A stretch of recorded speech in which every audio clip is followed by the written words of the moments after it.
Voilà, comme d'habitude, nous allons terminer la semaine en revenant sur les caricatures parues cette semaine dans le quotidien Fraternité. L'enfant Claudio, bonjour. Voilà, donc on commence par quelle caricature? On va commencer par celle-ci. C'est un homme politique qui se rend dans un commissariat de police pour se plaindre. Il dit « braquer quelqu'un 2 fois, c'est méchant ». Et le policier qui lui répond « ça doit être une déclaration d'amour. Il vous aime, monsieur le ministre ».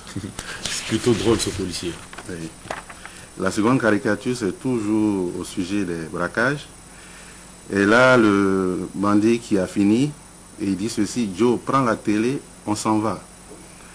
Et le père de la maison, le père de famille qui répond « Attendez, il y a de l'argent sous mon lit, prenez ça pour éviter de revenir une seconde fois ». Ouais, ça nous rappelle une actualité, ça. Voilà. On va à la Sénat, et là, le gardien, il est étonné de voir un monsieur qui vient tout décharnu là, il dit ceci « On ne mendie pas ici, dégage ». Et le monsieur qui répond « Je ne suis pas mendiant, je viens faire enregistrer ma candidature à l'élection présidentielle ». On aura tout vu en matière de candidature. Là, c'est un père de famille, sa femme lui demande de l'argent pour aller au marché.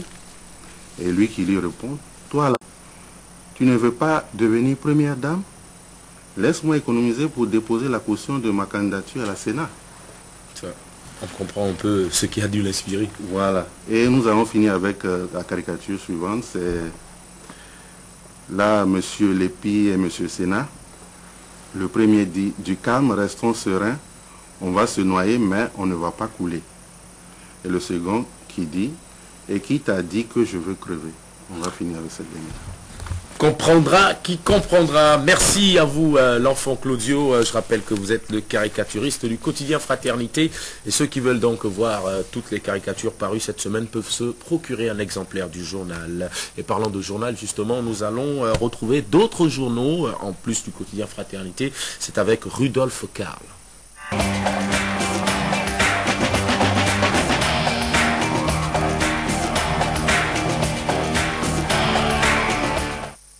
Voilà la revue de presse de ce vendredi matin. L'actualité est toujours électorale avec notamment les nouvelles candidatures enregistrées au niveau de la Commission électorale nationale autonome Sénat. Il y a aussi la déclaration très attendue de Issa Salifou, c'est pour demain. Et enfin, on parlera d'autres choses dans cette revue de presse concoctée et préparée par Rudolf Karl. Bonjour. Bonjour François Messon. Seulement 2 jours pour la fin des dépôts de candidature à la Sénat et le bal des présidentiables se poursuit. Hier, la commission électorale a enregistré 3 nouveaux prétendants au titre suprême. Le journal La Nation annonce que la Sénat a reçu les dossiers de Maître Marie-Élise Bédo, Adrien Humbedi et Olani Badarou. Le candidat de l'Union fait la Nation a envoyé ses proches lui déposer son dossier et l'événement du jour constate que c'est pour la 5e fois que Maître Humbedi accomplit ce acte et qu'il est d'ailleurs le 5e que les services de Joseph Nyolonfo ont enregistré. Tout un symbole, conclut mon confrère. À la une de l'événement précis, il y a une très importante précision. Humbedi et Bédo, les 2 candidats sur les 5 au dossier complet, soulignent la parution, ce qui veut dire que jusqu'à présent, ils sont les seuls à partir tout de suite. La Sénat reçoit les candidatures alors que la Nouvelle Tribune nous dit qu'elle est engagée dans une sérieuse course contre la montre pour qu'effectivement il y ait élection le 27 février. Comme le constate Info Plus, elle n'a pas encore relevé le défi de la ponctualité, cela parce que les députés ne facilitent pas la tâche à Nyolonfo et ses pairs. La session extraordinaire convoquée hier pour désigner les membres des commissions électorales communales, SEC, et des CEA, commissions électorales d'arrondissement, n'a pas eu lieu. Les parlementaires ont toujours du mal à accorder leur violon à ce sujet, alors que selon le calendrier de la Sénat, les 6 et 8 février prochains, ces 2 structures devraient officiellement prendre fonction. Une plénière d'urgence doit se tenir à l'Assemblée nationale aujourd'hui pour essayer de décanter la situation. Et le journal Le Quotidien considère que c'est l'ultimatum donné aux députés. Le Béninois s'insurge contre ce blocage et accuse le président du Parlement. C'est Nango qui bloque la désignation des SEC et CEA. La publication indignée indique que c'est l'occupant du perchoir qui a refusé de convoquer la plénière pour vider le problème. Mais à la une de Le Meilleur, c'est une autre version qu'on lit. Ce canard pense que ce sont plutôt les députés de l'opposition qui bloquent la Sénat. De bonnes sources, les députés de l'opposition poseraient des conditions avant de procéder à la désignation de leurs représentants au sein des démembrements de la Sénat. Ils auraient exigé la prise en compte de leurs doléances en ce qui concerne l'enrôlement des oubliés de la 3e phase de la LEPI, commente mon confrère. Tous ces nuages sur la Sénat créent évidemment beaucoup de soucis à son président, Joseph Nolofon. Il s'en est ouvert à l'hebdomadaire La Croix. Notre problème, se plaint-il, c'est la complexité de la loi électorale elle-même. Je ne sais pas pourquoi les députés l'ont vicié au niveau des bulletins, des feuilles de dépouillement. Ils ont compliqué la loi, a-t-il confié. De toute façon, dans les états-majors des différents candidats, on s'active sans trop compter sur les incertitudes qui planent sur la tenue ou non de l'élection. Et maintenant, il n'y a plus un jour où l'Union fait la nation accueille de nouveaux adhérents. Hier, à Moussou Bruno, le chef de l'UN a reçu le bloc pour la démocratie et le progrès, le BDP d'Odi Gamele de Jean-Claude Rumponou et l'Union pour le Bénin du futur de Joseph Innocent Gandaro. Palmarès remarque que Jean-Claude Rumponou et Joseph Gandaro font un derrière Adrien Roubedi. L'événement précis ajoute qu'ils sont désormais 2 armes de combat aux mains de Maître Roubedi.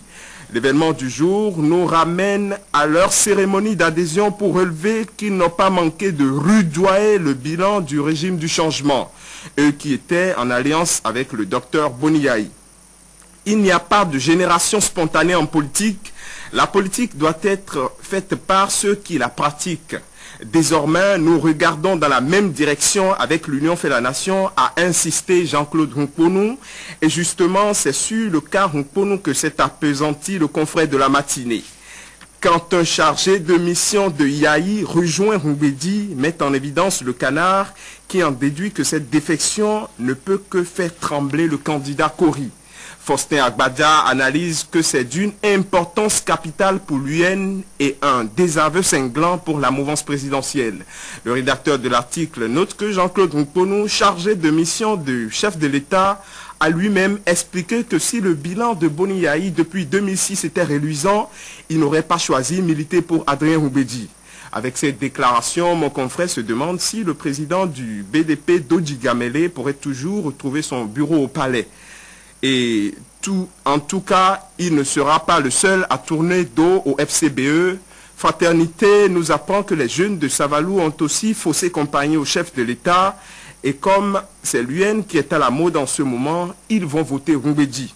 Ils se disent fatigués des promesses non tenues du régime du changement. Ils ont fait une conférence de presse pour dire que Boni Yahi n'a rien fait pour Savalou durant son quinquennat et qu'ils ne voient pas pourquoi ils continueraient à lui accorder leur soutien. Toujours dans la perspective des élections, quelques gros bonnets font encore durer le suspense et d'ici demain, ce sera fini. Il s'agit de Issa Salifou, Antoine Dayori et Valentin Roudé. Ils vont se prononcer demain pour quelle chapelle politique. Le challenge affirme que Roubedi et Biotchane retiennent leur souffle. Boni Yahi, lui, n'espère plus rien. Il est déjà fixé sur son sort. Salé a été déjà assez clair. C'est tout sauf Yahi. Merci Rudolf Karl. On rappelle donc que demain matin à 7 h, vous serez sur la pelouse du stade de l'Amitié de Cotonou, à côté donc de toute l'équipe de la rédaction de Canal 3 Bénin pour ce match qui se jouera contre l'équipe technique. Je vous ai dit tout à l'heure que Geoffroy Messon me confiait qu'on allait atomiser les techniciens par 3-0. Vous confirmez l'info? Ouais, je confie, mais j'insiste que vous insistez dessus. C'est vrai que je ne suis pas à 100% de ma forme, mais je pense qu'avec mon état... Vous êtes incertain? Non, je serai sur la pelouse, mais... C'est pas le Rudolf Karl des grands jours, c'est pas grave. Peter Crouch sera là pour vous prêter main ça forte. suffit quand même pour faire retourner les techniciens à la tête. On va voir si Jacques Mongbo va encore faire son petit pharo sur la pelouse. Non, lui il s'habille mieux que tout le monde, mais c'est au-delà de sa gestuelle et de son physique. Il n'y a rien dans les aussi n'est pas mal, faut le dire, mais demain il sera déçu. Oui, demain il sera déçu, déçu comme Barnabé Messan aussi, qui va peut-être devoir raser ses moustaches pour que nous n'ayons pas peur de jouer contre lui, parce que quand même, hein, c'est vrai qu'on est tous seniors, mais quand on joue contre les vieillards, ben vous comprenez, on a peur de trop les dribbler par respect, quoi. Hein. Rudolf Karl, donc on se voit demain à 7 h, et juste après le match, on se repose un peu à midi, on est ensemble à Obama Beach pour le pique-nique, et puis après ça, une petite sieste, et le soir, on est à Peace and Love pour la soirée. C'est donc un week-end qui s'annonce explosif. Voilà, la fête vraiment pour le groupe de presse Fraternité, et on invite hein, ceux qui veulent bien se joindre à nous.